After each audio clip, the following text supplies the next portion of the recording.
صاحب لواء الحمد والمقام المحمود مولا و مولا الثقلین جد الحسن والحسین ابی القاسم محمد یہاں سے چالو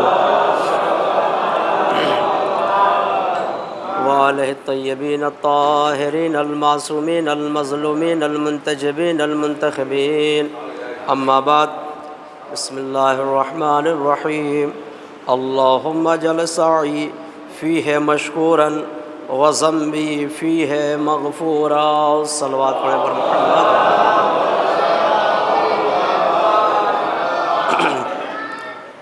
سب سے پہلے میں اپنے نفس کو معصیت پروردگار عالم سے اجتناب کرنے کی تلقین و وصیت کرتا ہوں۔ اس کے بعد آپ تمامی حضرات سے نواحی پروردگار عالم معصیت پروردگار عالم سے پرہیز کرنے اجتناب کرنے کی تلقین و وصیت کرتا ہوں۔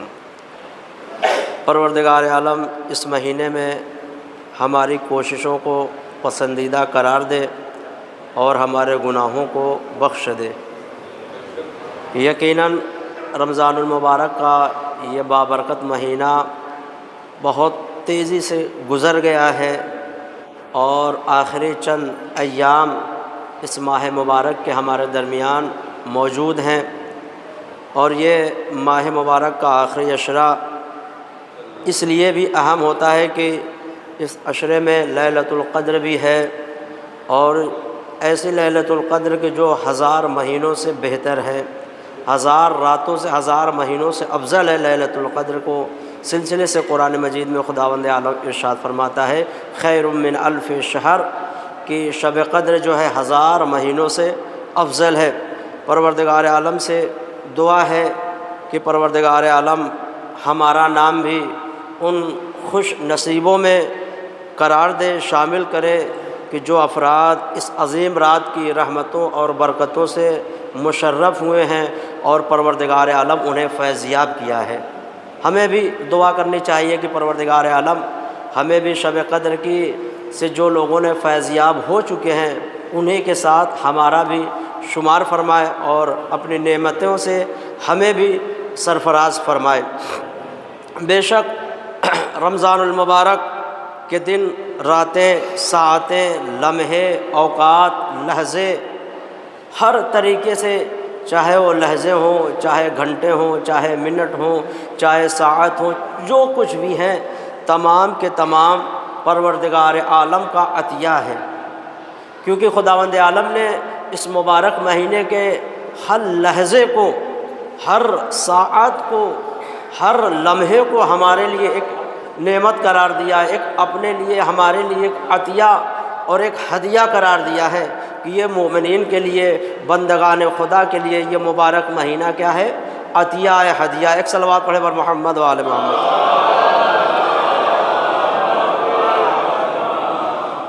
اور ہمیں یہ کوشش کرنی چاہیے کہ اپنی مغفرت کو یقینی بنانے کی جد و جہد کریں، اللہ کی نعمتوں کو حاصل کرنے کے لیے جد و جہد کریں، اس کی رحمتوں کو حاصل کرنے کے لیے کوشش کریں، تلاش کریں، محنت کریں، مشقت کریں کہ پروردگار عالم اس مبارک مہینے کے جو چند ایام باقی ہیں اس میں ہماری مغفرت فرما، اس میں ہمیں اپنی نعمتوں سے نواز، اس میں ہمیں اپنی برکتوں سے سرفراز فرما۔ اگر ہم ان ایام جو گزر چکے ہیں اس میں خداوند عالم ہمیں اپنی نعمتوں سے نہ نواز سکا ہے تو جو ابھی چند دن باقی ہیں ہمیں کوشش کرنا چاہیے کہ خداوند عالم کی بارگاہ میں دعا کریں کہ اے پروردگار عالم تو رحیم ہے، کریم ہے، تو ہی ہماری مغفرت کرنے والا ہے، تو ہی نعمتوں کا نازل کرنے والا ہے، تو ہی انعامات کو دینے والا ہے، تو ہی ہماری مغفرت فرما، ہمارے گناہوں کو بخش دے اور ہمیں اپنی نعمتوں سے سرفراز فرما۔ انسان کوشش کرے، اور روایت میں ہے کہ گناہ کو ایک سنگین اور مہلک بیماری کہا گیا ہے۔ روایت میں ہے کہ گناہ جو ہمارے ہوتے ہیں ایک بہت بڑی بیماری ہے، یہ ایک بہت سنگین اور مہلک بیماری ہے کہ جسے ہم نظر انداز کر دیتے ہیں، ہم اپنے گناہوں کو بھول جاتے ہیں، فراموش کر دیتے ہیں کہ شاید یہ ہم نے جو گناہ کیا ہے یہ گناہ بس ایسے ہی ہے، لیکن روایت میں ہے کہ یہ گناہ جو ہے بہت سنگین ہے، ایک بہت عظیم اور بہت بڑی بیماری کا نام ہے گناہ، جو ہم سب روز میں انسان گناہ کو انجام دیتا ہے، ایک بہت مہلک بیماری قرار دیا ہے کہ جس سے انسان کا قلب زنگ آلود ہو جاتا ہے، جس سے انسان کا دل زنگ آلود ہو جاتا ہے، میلا ہو جاتا ہے گناہ کرتے کرتے۔ اللہ نے انسانوں کے قلب میں ایک دل رکھا ہے، انسانوں کے دل میں، سینے میں ایک دل ہے۔ روایت میں آیا ہے کہ اس جو سینے میں دل رکھا ہے، اللہ نے اس سینے میں دل جو رکھا ہے اس کا رنگ جو ہے سفید بنایا ہے۔ سینے میں جو دل ہے وہ سفید ہے۔ روایت میں یہ جملے ہیں کہ جو ہمارے سینے میں دل ہے وہ سفید اللہ نے بنایا ہے، مگر انسان جیسے ہی اپنے گناہوں کی ابتدا کرتا ہے اس میں ایک کالا دھبا آ جاتا ہے، اور جیسے گناہ اس کا بڑھتا جاتا ہے وہ کالا دھبا پورے دل کو اپنے رنگ میں تبدیل کر دیتا ہے، یعنی کالا دھبا اتنا بڑا ہو جاتا ہے کہ جو سفید دل اللہ نے سینے میں رکھا تھا وہ رنگین ہو جاتا ہے۔ یہ ہمارے گناہوں کی وجہ سے، جیسے روایت میں ہے کہ حجر اسود کے لیے روایت میں ملتا ہے کہ حجر اسود کالا نہیں تھا، حجر اسود سفید تھا۔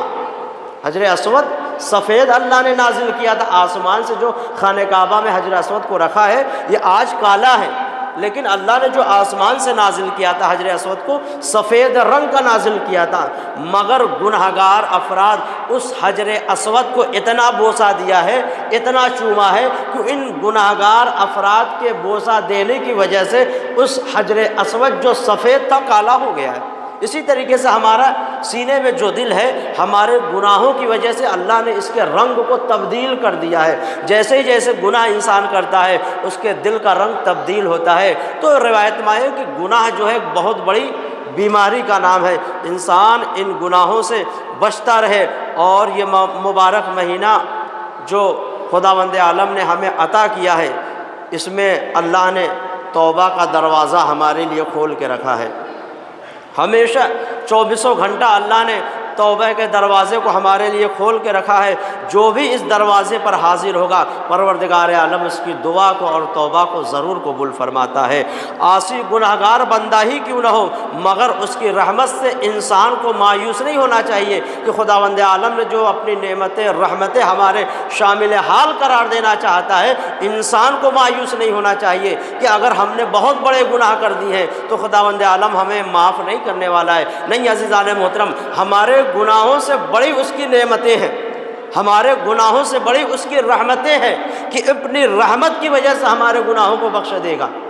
قرآن مجید میں ارشاد فرماتا ہے خداوند عالم کہ ان اللہ یحب التوابین، کہ بے شک خداوند عالم توبہ کرنے والوں کو دوست رکھتا ہے، توبہ کرنے والوں کو دوست رکھتا ہے، اکڑنے والوں کو دوست نہیں رکھتا ہے۔ بلکہ اگر ہم سے گناہ ہو گئے ہیں، ہم سے غلطیاں ہو چکی ہیں، ہم سے گناہ سرزد ہو چکے ہیں، تو انسان خداوند عالم کی بارگاہ میں توبہ کرے۔ خداوند عالم توبہ کرنے والوں کو دوست رکھتا ہے۔ انسان، قرآن میں یہ آیت نہیں ہے کہیں کہ اگر جو انسان اپنی عبادت پہ غرور کرے گا، گھمنڈ کرے گا، اس کی عبادت کو اس کے منہ پہ مار دے گا۔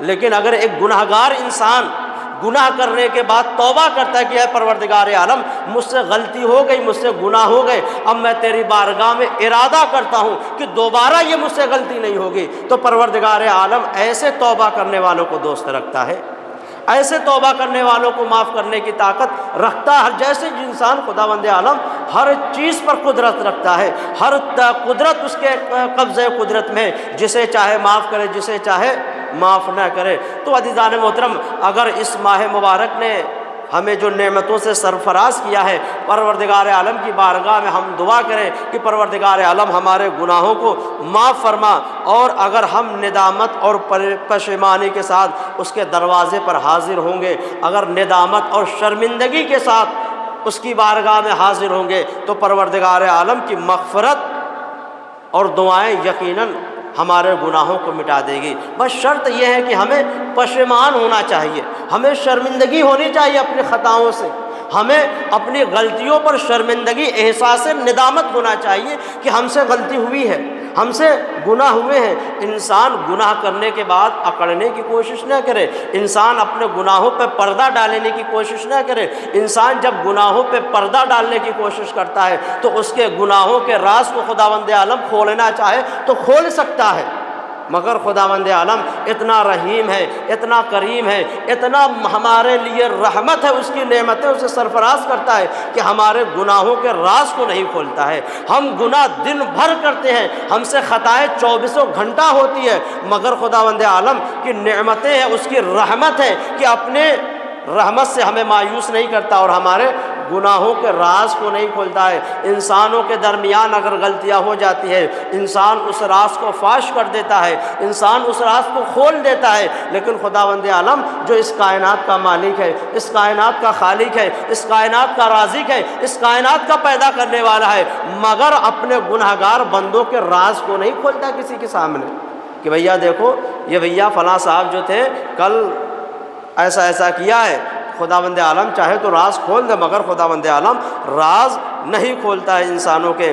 اور خداوند عالم سورہ زمر میں ارشاد فرماتا ہے کہ پیغمبر آپ پیغام پہنچا دیے کہ اے میرے بندو جنہوں نے اپنے نفس پر زیادتی کی ہے رحمت خدا سے مایوس نہ ہوں، یعنی جنہوں نے اپنے نفس پر زیادتی کی ہے، یعنی خطائیں ہو چکی ہیں، گناہ ہو چکے ہیں، غلطیاں ہو چکی ہیں۔ قرآن مجید کے جملے ہیں کہ انسان جو ہے جس نے اپنے نفس پر زیادتی کی ہے، خطائیں ہو چکی ہیں، ایسے افراد رحمت خدا سے مایوس نہ ہوں، اللہ کی رحمت سے مایوس نہ ہوں، کیونکہ اللہ ہمارے تمام گناہوں کو معاف کرنے والا ہے اور یقیناً بہت زیادہ بخشنے والا خداوند عالم کی ذات ہے۔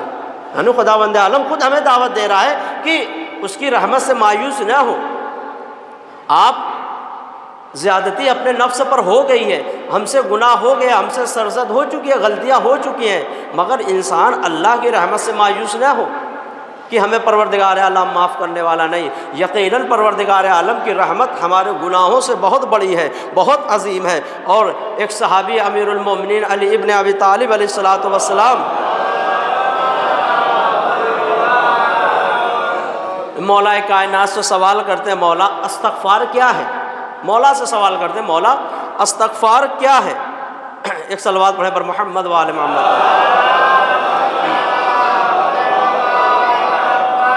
مولا سے سوال کرتے ہیں مولا استغفار توبہ کیا ہے؟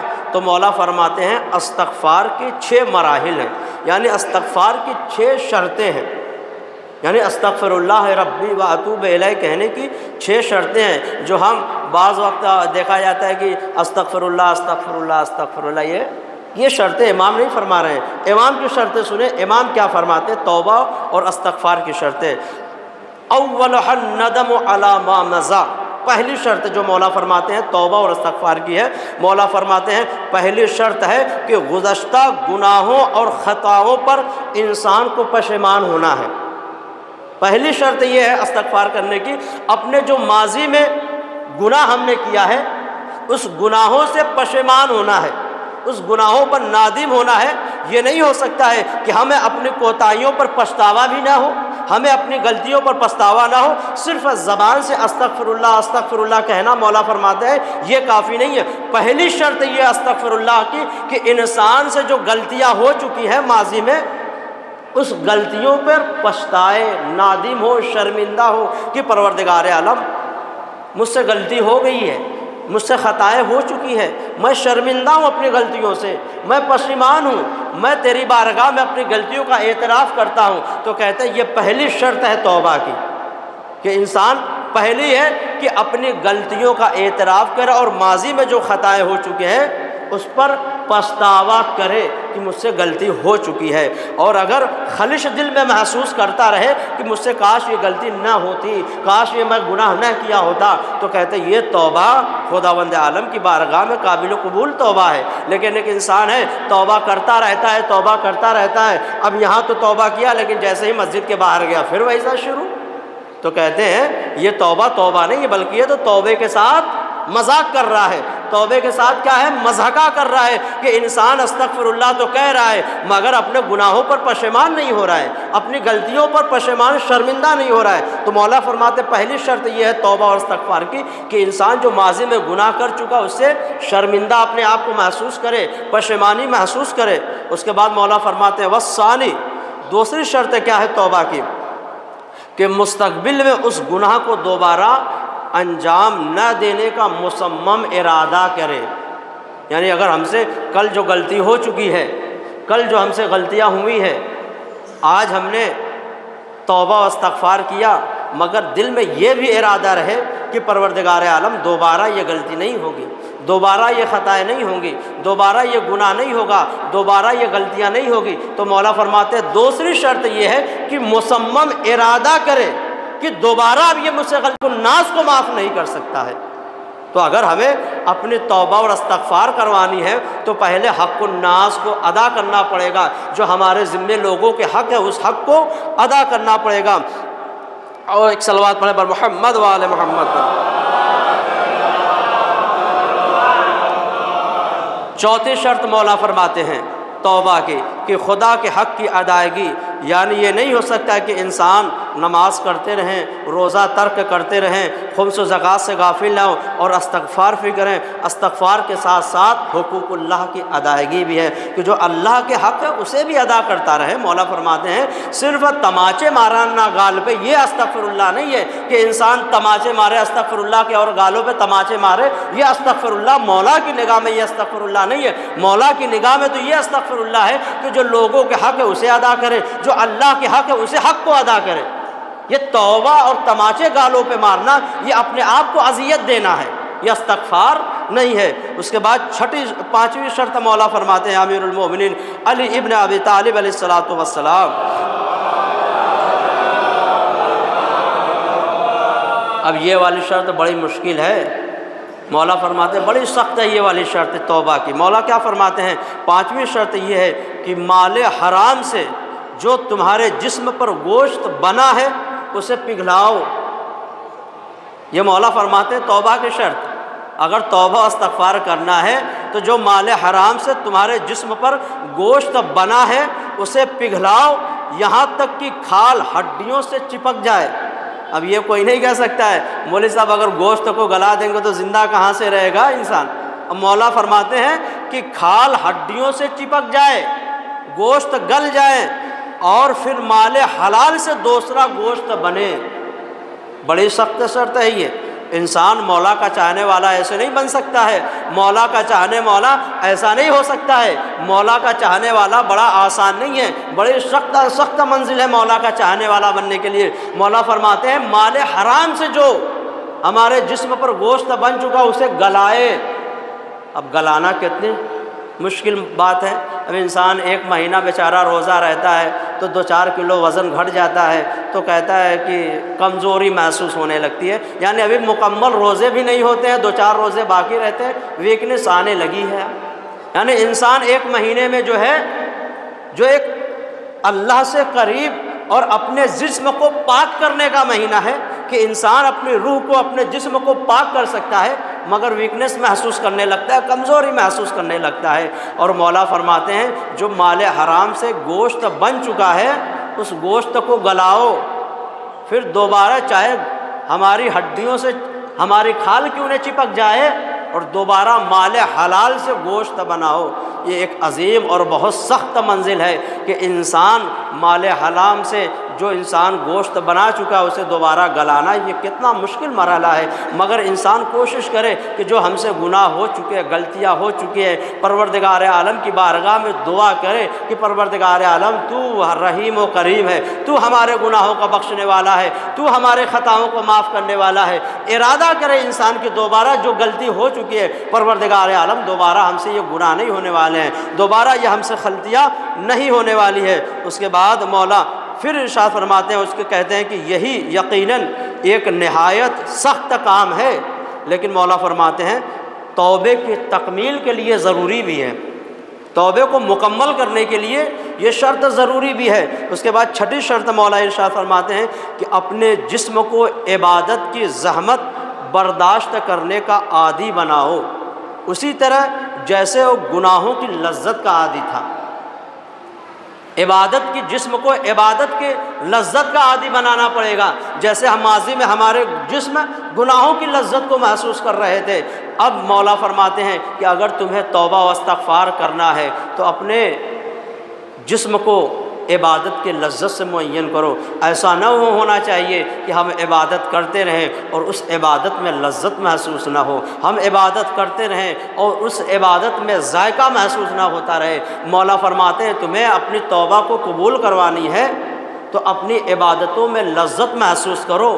جس طریقے سے تم نے گناہوں میں لذت محسوس کی ہے، اسی طریقے سے اپنے جسم کو عبادت کا لذت کا عادی بنا لو۔ جب انسان اپنے جسم کو عبادت کی لذت کا عادی بنا لے گا تو مولا فرماتے ہیں کہ اس کی توبہ خداوند عالم قبول فرماتا ہے، اس کی دعاؤں کو قبول فرماتا ہے اور اس کی استغفار کو خداوند عالم قبول فرماتا ہے۔ ایک صلوات پڑھیں بر محمد و آل محمد۔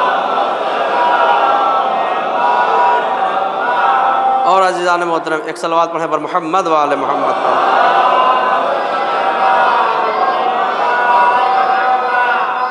چونکہ الوداع جمعہ ہے اور انشاءاللہ روز عید قریب ہے، عید کا دن آنے والا ہے، اور کچھ فطرے کے مسائل دو چار آپ حضرات کی خدمت میں پیش کر دیں۔ جو فطرہ انسان نکالتا ہے، عید الفطر کی رات غروب آفتاب کے وقت جو شخص بالغ ہو جائے، عاقل ہو جائے اور فقیر نہ ہو تو ضروری ہے کہ اپنے لیے اور اپنے اہل و عیال کا جو اس کے وہاں کھانے والے شمار ہوتے ہوں، فی کس یعنی فی شخص 3 کلو فطرہ نکالے۔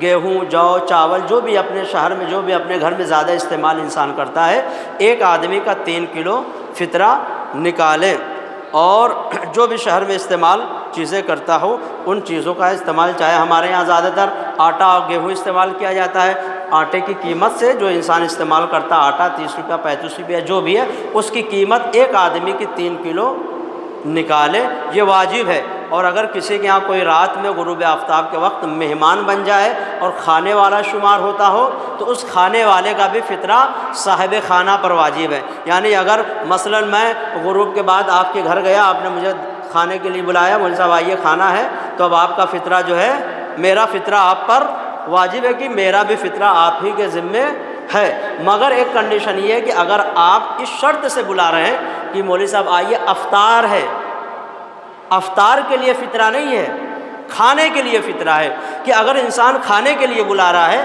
تو کھانا اگر کھانے والا شمار ہو رہا ہے تو فطرہ ہے، لیکن اگر افطار کے لیے بلا رہا ہے تو فطرہ اس پر واجب نہیں ہے۔ یا مسجد میں کھانا افطار بھیج رہا ہے، بہت سے لوگ مسجد میں شب عید جو ہے کھانا نہیں لے کر آتے ہیں، شب عید کھانا مسجد میں آپ افطار کے طور پر بھیج بھی سکتے ہیں اور کھانا مسجد میں لا بھی سکتے ہیں، یہ افطار شمار ہوتی ہے اور مسجد میں فطرہ کسی کا نہیں ہے، نہ جو آپ کھلائیں گے اس پر بھی فطرہ واجب نہیں، جو کھانا بھیجے گا اس پر بھی فطرہ واجب نہیں ہے۔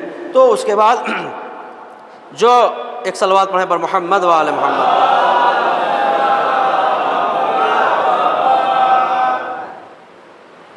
اگر کوئی شخص فطرہ الگ کر دے، مثلا آپ نے فطرہ نکالا اور فطرہ الگ کر کے اسے نکال کر ایک جگہ رکھ دیا الگ، اور آپ بھول گئے فطرہ نکال کے آپ نے رکھ دیا، مگر آپ کو دودھ کی تھیلی لانی تو بھیا اسی میں تو 20 روپے لے لوں، اور دودھ کی تھیلی اس 20 روپے فطرے والے پیسے سے نکال کے دودھ کی تھیلی لا رہے ہیں، کہنے ہیں آپ کا حق نہیں ہے کہ اس فطرے کے پیسے سے آپ نکال کر دودھ کی تھیلی لائیں، بھلے سے آپ دوبارہ اس میں 20 روپیہ رکھ رہے ہیں، مگر حق نہیں ہے کہ اس فطرے کے پیسے سے جو ہے آپ کوئی سامان لے کر آئیں، بھلے سے آپ دوبارہ اس میں پیسہ اس کا رکھ رہے ہیں۔ تو آپ نے جو فطرہ نکالا ہے اس فطرے میں آپ کو تصرف نہیں ہے کہ آپ اس کو اپنے طریقے سے صرف کریں۔ اور اسی طرح اگر کوئی شخص عیب دار چیز کا فطرے کے طور پر نکالے تو اس کا فطرہ مانا نہیں جائے گا۔ سستانی صاحب کے مسئلے کے مطابق 2036 میں مسئلہ ہے کہ اگر انسان عیب دار چیز کا فطرہ نکالے، مثلا چاول کا نکالنا چاہ رہا ہے تو راشن کا چاول سے نکال رہا ہے، کھا تو رہا ہے وہ دکان سے لا کے، مگر چاول کون سا نکال رہا ہے؟ راشن والا۔ کہتے اگر وہ راشن والا کھا رہا ہے تو راشن کا نکال سکتا ہے، مگر لا کے کھا کون سا رہا ہے؟ دکان والا، اور نکال رہا کون سے چاول سے؟ راشن والے چاول سے۔ کہتے اس کا فطرہ قابل قبول نہیں ہے، اس کا فطرہ مانا نہیں جائے گا۔ جو چیز استعمال کر رہا ہے وہی چیز پر اس کا فطرہ واجب ہوگا۔ گویا اگر انسان راشن کا گیہوں اور راشن کا چاول نہیں کھا رہا ہے تو اس کی نگاہ میں عیب ہے اس میں، تبھی تو نہیں کھا رہا ہے، اور جو کھا رہا ہے راشن کی چیز اس کا نکال سکتا ہے۔ لیکن جو افراد استعمال نہیں کرتے ہیں وہ فطرہ اس کا نہیں نکال سکتے ہیں۔ دوسرے، فطرہ کسے دیا جائے؟ غیر سید کو فطرہ نہیں دے سکتا ہے، یعنی غیر سید نے جو فطرہ نکالا ہے سید کو نہیں دے سکتا، مگر سید جو ہے سید کو بھی دے سکتا ہے، غیر سید کو بھی دے سکتا ہے، سید دونوں کو دے سکتا ہے۔ غیر سید صرف غیر سید کو دے گا، سید کو نہیں دے سکتا ہے، مگر سید جو ہوگا دونوں افراد کو دے دے گا، غیر سید کو بھی دے سکتا ہے، سید کو بھی دے سکتا ہے۔ اور فطرہ جو ہے شیعہ اثنا عشری فقیر کو دیا جاتا ہے۔ واجب ہے کہ انسان شیعہ اثنا عشری فقیر کو دے، ایسا نہیں کہ بھیا پڑوسی کوئی آ گیا مانگنے والا اسے فطرہ کا اٹھا کر دے دیں، ایسا نہیں ہے۔ فطرہ جو ہے آپ کو جو ہے شیعہ اثنا عشری فقیر کو دینا ہے۔ آپ کے محلے میں آپ کو پتہ ہے بھیا یہ مستحق ہیں، ان کے یہاں دوا کا انتظام نہیں ہے، ان کے یہاں کھانے کا انتظام نہیں ہے، ان کے یہاں بہت ساری مشکلات ہیں، ان کے یہاں لباس کا انتظام نہیں ہے، تو آپ ایسے افراد کو اپنا فطرہ جو ہے اپنے محلے میں اپنے پڑوسی اپنے ہمسائے کو فطرہ دے سکتے ہیں کہ جن کے پاس آپ خود یقین کرتے ہیں کہ بھیا وہ خود مستحق ہے۔ اور جس فقیر کو فطرہ دیا جائے ضروری نہیں ہے کہ وہ عادل ہو، لیکن احتیاط واجب یہ ہے کہ شرابی نہ ہو۔ احتیاط یہ واجب یہ ہے کہ فطرہ جسے دے رہے ہیں شرابی نہیں ہونا چاہیے۔ ایسا نہیں ہے کہ بھیا آپ نے تو اسے فطرہ دے دیا اور بھیا وہ گیا ہو رات میں ایک آدھ بوتل لے لیتا ہے، کہتا ہے ایسے افراد کو آپ فطرہ نہیں دے سکتے، بھلے سو عادل نہ ہو، بے نمازی بھی کو فطرہ نہیں دیا جائے گا۔ اور اس شخص کو فطرہ نہیں دیا جا سکتا ہے کہ جو کھلم کھلا گناہ کرتا ہو، جو بالکل آپ جانتے ہیں کہ بھیا یہ شراب پی رہا ہے، یہ پیسہ ہم اسے دیں گے تو یہ غلط کاموں میں خرچ کرے گا، جو آپ کو یقین ہے کہ یہ گناہ کرے گا، تو ایسے افراد کو آپ فطرہ نہیں دے سکتے ہیں۔ جن کا یقین ہے کہ بھیا یہ محتاج ہے، ناتواں ہے، غریب ہے، مستحق ہے، اس کے یہاں کھانے کا نہیں ہے، اس کے یہاں محتاج ہے، تو آپ اسے فطرہ دے سکتے ہیں۔ انسان کے لیے مستحب ہے کہ زکوٰۃ دینے میں اپنے فقیر رشتہ داروں کو ترجیح دے، اپنے رشتہ داروں کو ترجیح دے پہلے۔ ایسا نہیں ہے کہ ہمارا رشتہ دار جو ہے فقیر ہے، ہمارا رشتہ دار محتاج ہے اور ہم جا کر جو ہے کسی اور کو دے رہے، نہیں، شریعت کہتی ہے پہلے اپنے فقیر رشتہ داروں کو دیکھے کہ ہمارے رشتہ داروں میں ہمارے عزیزوں میں کوئی مستحق تو نہیں ہے، ہمارے عزیزوں میں کوئی اس کا حقدار تو نہیں ہے۔ اگر عزیزوں میں رشتہ داروں میں حقدار نہیں ہے تو اپنے پڑوسیوں میں دیکھے کہ ہمارے پڑوس میں کوئی مستحق تو نہیں ہے۔ اگر پڑوس میں بھی نہیں ہے تو آپ شہر میں کسی ایسے شیعہ اثنا عشری فقیر کو دے سکتے ہیں کہ جو مستحق ہے۔ اور عزیزان محترم، فطرہ جو ہے غروب آفتاب کے بعد جو انسان نماز عید پڑھ رہا ہے اس کے لیے ضروری ہے کہ نماز عید سے پہلے فطرہ دے دے، اور جس انسان کو بیچارے کو نماز عید پڑھنے کی بھی توفیق نہ ہو تو وہ زوال کے پہلے تک دے سکتا ہے، مگر جسے توفیق ہے عید کی نماز پڑھنے کی، اللہ نے جسے ہدایت دیا عید کی نماز پڑھنے کی، اس کے لیے ضروری کہ عید کی نماز سے پہلے دے دے۔ اور جس بیچارے کو سال بھر میں عید کی نماز کی بھی توفیق نہیں ہو رہی ہے تو وہ کب فطرہ دے؟ غروب آفتاب سے زوال سے پہلے تک فطرہ نکال سکتا ہے۔ وآخر دعوانا ان الحمدللہ رب العالمین۔ پروردگار عالم بحق فاطمہ و ابیہا و بالہا و بنیہا، پروردگار عالم محمد و آل محمد علیہ الصلوۃ والسلام کے صدقے میں، پروردگار عالم 14 معصومین علیہ الصلوۃ والسلام کے صدقے میں ہماری اس مختصر سی عبادت کو قبول فرما۔ پروردگار عالم ہم سب کو اس ماہ مبارک کی عبادتوں کو، ہم سب کی عبادتوں کو اپنی بارگاہ میں شرف قبولیت عطا فرما۔ پروردگار عالم ہم سب نے جو اس مبارک مہینے میں زحمتیں کی ہیں، تیری عبادتیں کی ہیں، ٹوٹی پھوٹی جو بھی عبادتیں، خداوند عالم ہمارے اس مختصر قلیل سی عبادت کو اپنی بارگاہ میں قبول فرما لے۔ پروردگار عالم ہمارے گناہان کبیرہ و صغیرہ کو معاف فرما۔ پروردگار عالم ہم سب کو تعلیمات محمد و آل محمد پر عمل کرنے کی توفیق عنایت فرما۔ پروردگار عالم ہم سب کو حج و زیارات سے مشرف فرما، جو حج و زیارات سے مشرف ہو چکے ان کے اعمال کو قبول فرما۔ پروردگار عالم تمام مومنین کے کاروبار میں، رزق میں برکت و وسعت عنایت فرما۔ پروردگار عالم جو مومنین بے روزگار انہیں حلال روزی عنایت فرما۔ پروردگار عالم فلسطین کے مظلومین کی مدد فرما۔ پروردگار عالم ہمارے اس ملک میں امن و امان کو برقرار فرما۔ پروردگار عالم ہمارے اس ملک کی فضا کو ہموار قرار دے اور تمام بے چینیوں کو دور فرما، مشکلات کو حل فرما۔ پروردگار عالم ایک صاحب نے اور جن افراد نے مجھ سے دعا کے لیے کہا ہے، پروردگار عالم ان کے مریضوں کو محمد وآل محمد علیہ الصلاۃ والسلام کے صدقے میں ان کے مریضوں کو شفا یابی عنایت فرما، انہیں شفا کاملہ و عاجلہ عنایت فرما۔ بالخصوص مراد آباد میں جناب محسن رضا صاحب کی طبیعت بہت زیادہ علیل ہے، خداوند عالم امام سجاد علیہ الصلاۃ والسلام کے صدقے میں جناب محسن رضا صاحب کو صحت و سلامتی کے ساتھ طول و عمر عنایت فرما۔ پروردگار